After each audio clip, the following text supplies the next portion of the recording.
नमस्कार, आप देख रहे हैं नेशन लाइव।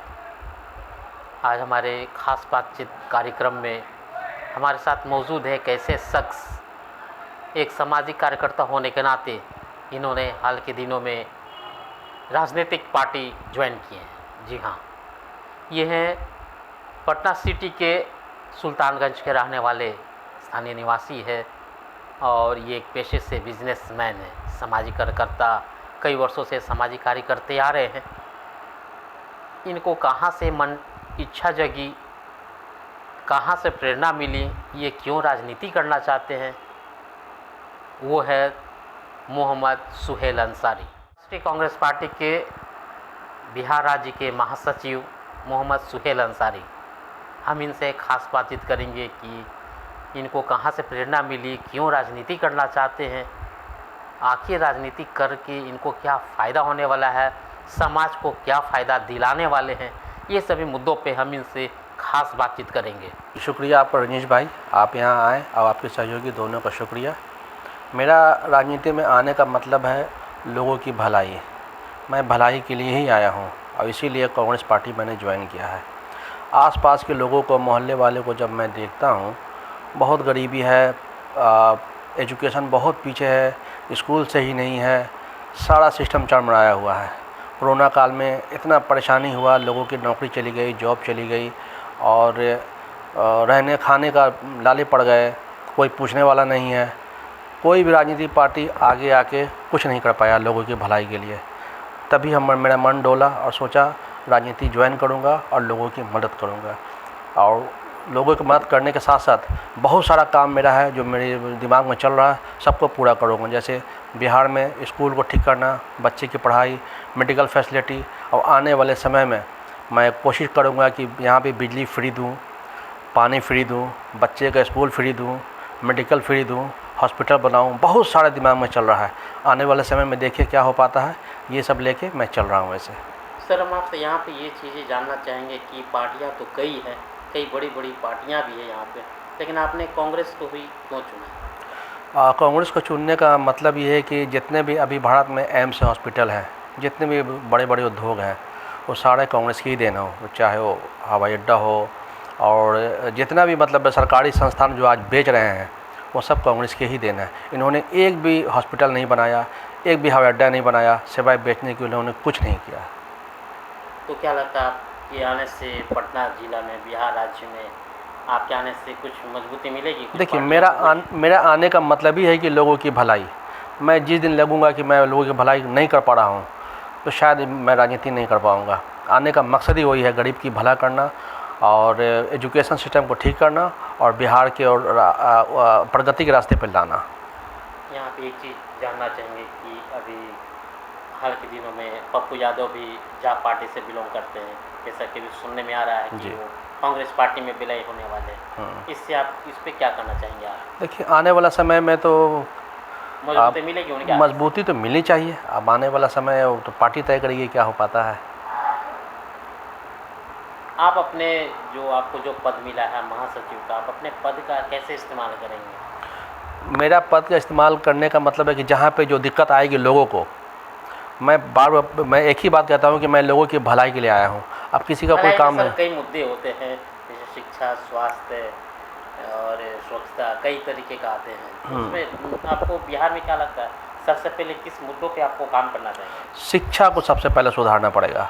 शिक्षा और रोजगार नहीं बल्कि नौकरी पर क्या लगता है कि शिक्षा का यहाँ पे स्तर बहुत पीछे है। सरकारी स्कूल का हालत ठीक नहीं है, मास्टर अच्छे नहीं हैं, बहाली नहीं हो पाई है। कई दिनों से शिक्षक हमारे जो है शिक्षक, पढ़े लिखे शिक्षक नियुक्ति नहीं हो पाई है।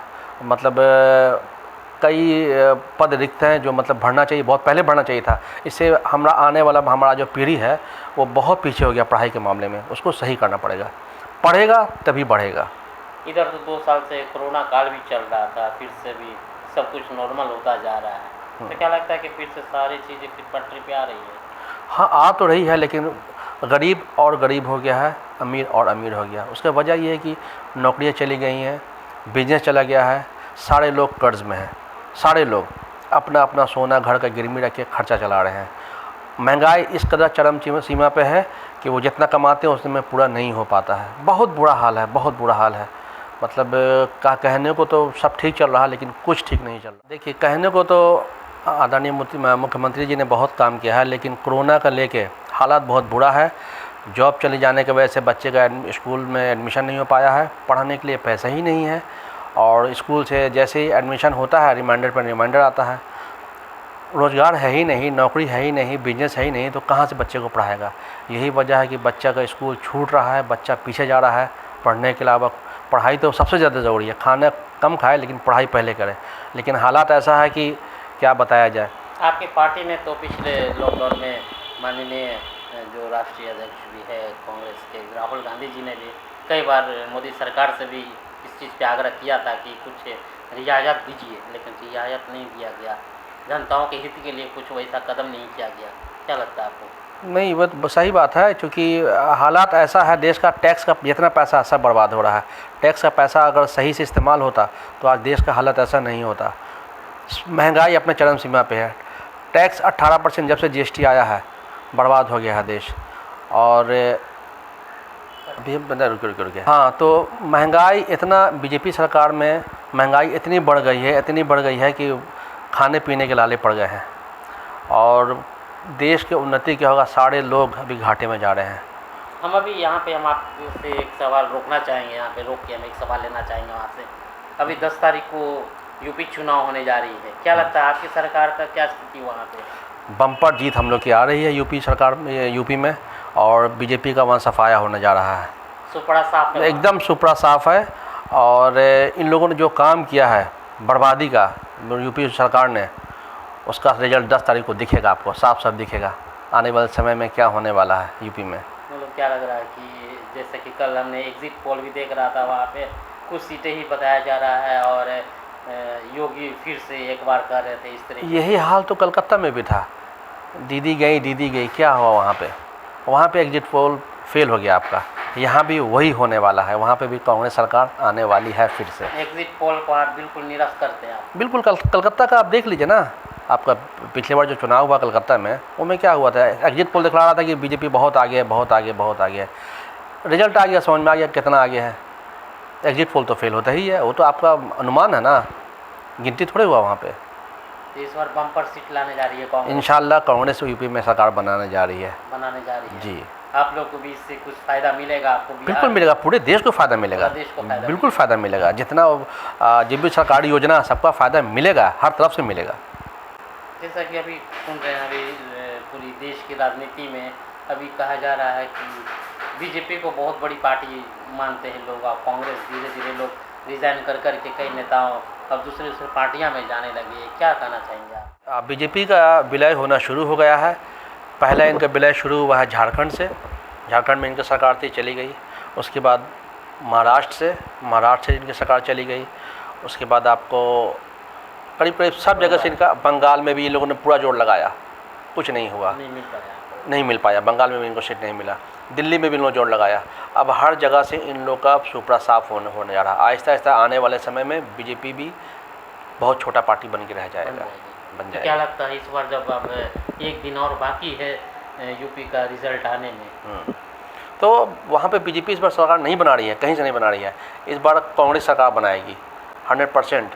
और देख लीजिएगा, अब तो बाकी बचा ही कितना दिन है, 10 तारीख को रिजल्ट आने वाला। रिजल्ट एक दिन और बाकी है।